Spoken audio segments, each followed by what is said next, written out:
Welcome to Above the Clouds. Today we will be listening to a verse from the 7th canto, chapter 9, text 19, spoken by Prahlad Maharaj to Lord Nṛsiṁhadeva.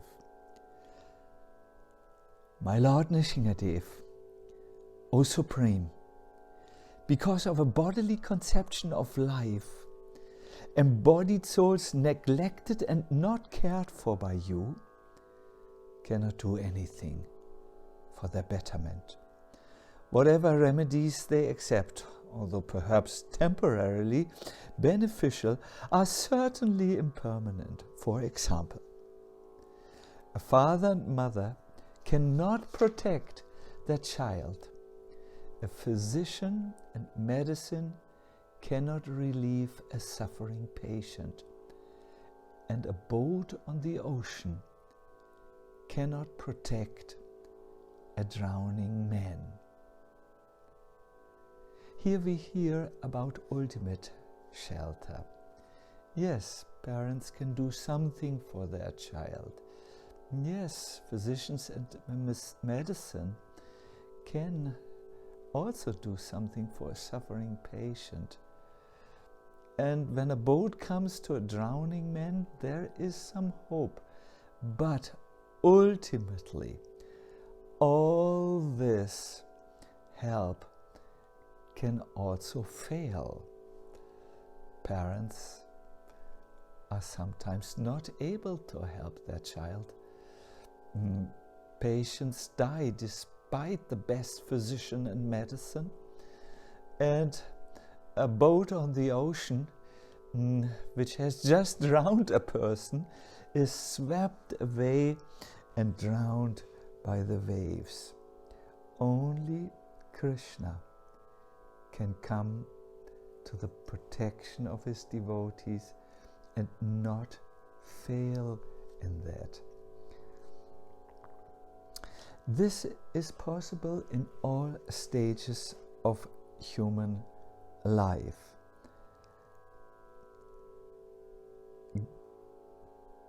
Garbhe, in the womb, Prahlad heard instructions spoken by Narada and became enlightened in bhakti. Balye, as a toddler, small boy, Dhruva developed such bhakti that the Lord appeared before him. Yovane, as a youth, bhakti was seen in Sri Ambarish Maharaj.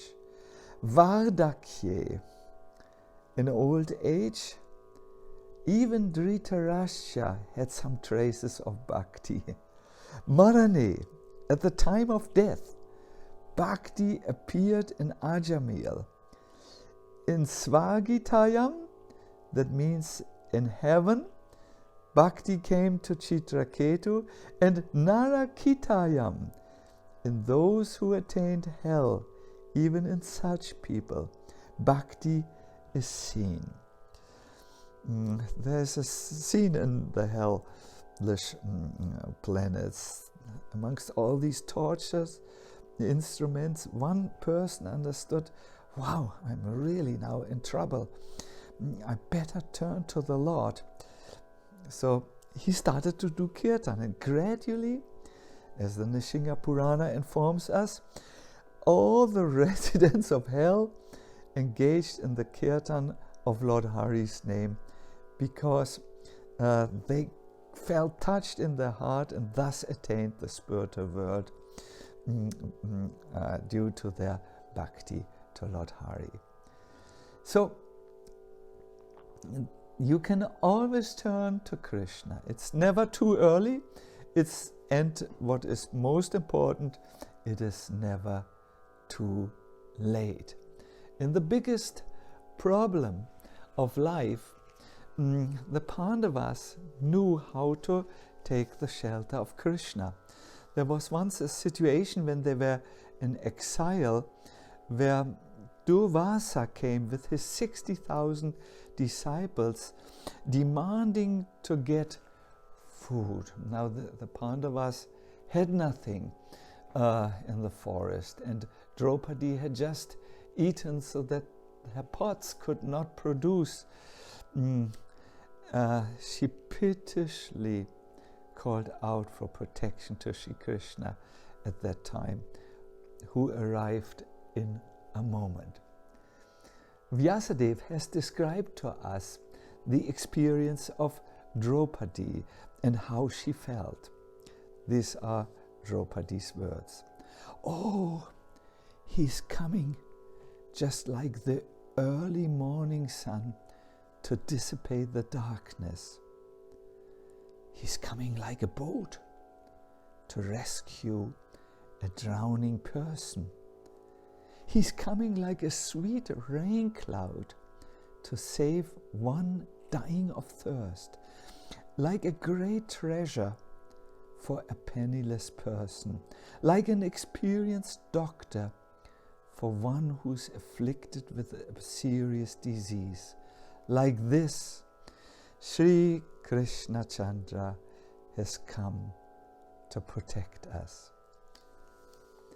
The Lord is in a hurry when it comes to protect and save his devotee. There is a verse in the Padyavali which describes how the Lord reacted when he understood the deadly crisis of Gajendra. He ran out of his home. He didn't have time to take his jeweled sandals, which were brought by a servant. He jumped on Garuda's bare back without taking the help of his commander, who was standing by. And he was so much in a hurry that to save Gajendra. So the devotees remember this and say, "My Lord, I'm also in a problem. Please be so kind to show your hurry to save." Let us look at this wonderful verse again, which Draupadi spoke. When you're lost and everything is dark around you, you greet the early morning sun because it gives light and also warmth. When you're in an ocean and you're drowning and there comes a good boat, the boat of the Lord, then you are very happy. When you're dying of thirst and there comes a sweet rain cloud, your problem is solved.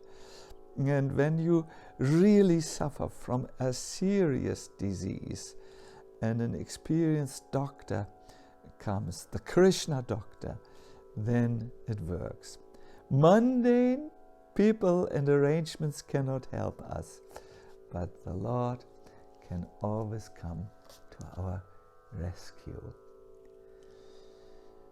Sometimes we may not feel the Lord's protection. We may be sad and desperate and say, "He has not come for me." You have to understand at that time the big picture of life. There are big pictures which are made out of very, very small mosaic stones. And each stone serves the bigger picture which is there. So sometimes a little bit reddish suffering is necessary, like a red mosaic stone, to give the complete picture. Let us look at the visit in the dentist office. You're there for 15 minutes in pain on his chair, but there was a time before and there is a time afterwards. Life is not the 15 minutes of the intense pain which you feel. This period is necessary maybe to give you lesson. Just like I remember when I was young, I did not have a very good dental care. I did not brush the teeth regularly enough, but I ate very regularly sweets. So yes, some karma had to come to the tooth, some reaction, so that I learned my lesson there.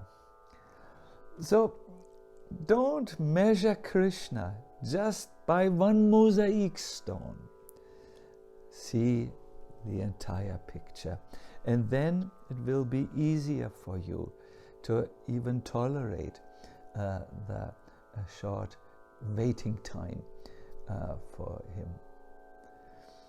Now there is one last point which I would like to make. We have been informed to not try to see Krishna, but act in such a way that he will see us.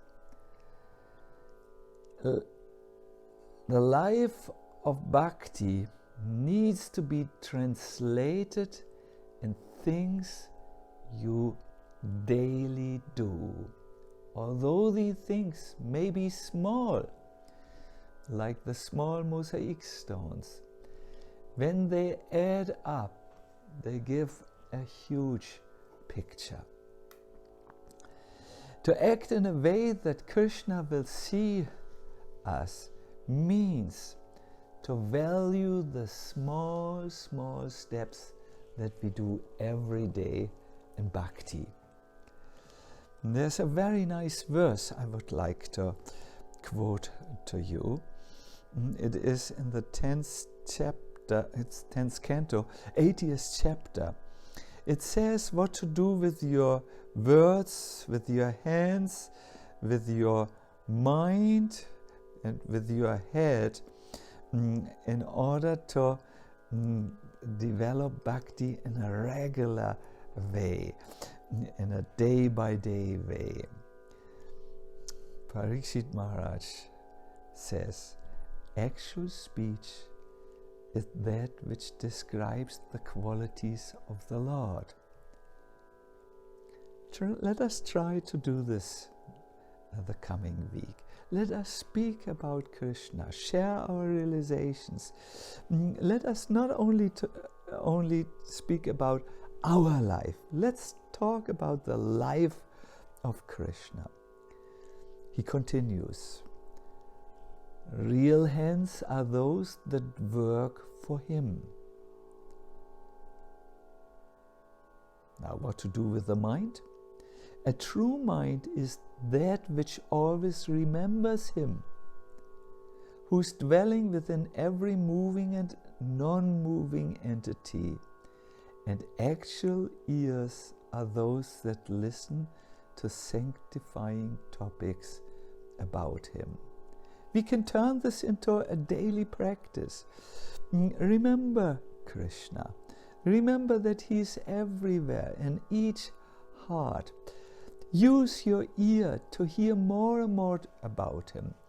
And Parikshit continues, with the head you bow down, with the eyes see the forms of the Lord, and then use your body to either drink and eat the remnants of the Lord or that of his devotees.